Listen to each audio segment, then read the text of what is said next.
couple of years ago, a gentleman came to me because he had received some feedback that he was losing his temper quite regularly and more often than he used to.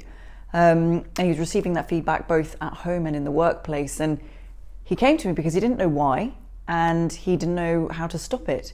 And as we were kind of going through the coaching process, what sort of came out from that was it was quite evident that not only was he not in the habit of sharing how he felt because of a belief that he had to be the rock at home and he had to be the rock at work, but also he'd never been taught how to talk about his feelings. He literally couldn't put into words how he was feeling about things.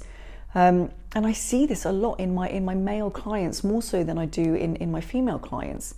And we have seen quite a large influx of women's empowerment programs in organizations worldwide.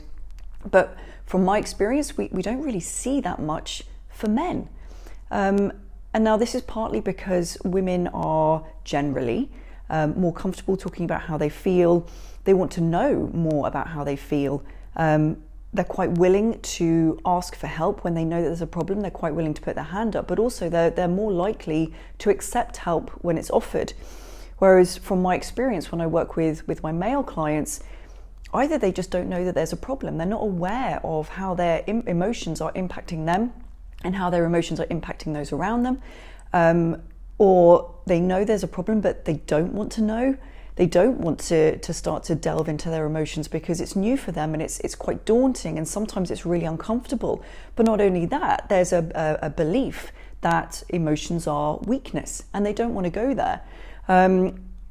Either they do know that there's a problem, but they're too scared to ask for help in case they're seen as weak, or they do know there's a problem, but they just don't want to talk about it in front of other men.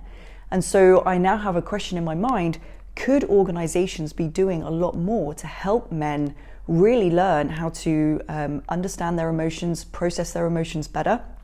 But also, and this is a question directly for the men out there, if your organization did turn around and offer you an opportunity where you could sit in a circle with other men to discuss your feelings, to learn how to manage them better, to learn how to process them better, would you accept it?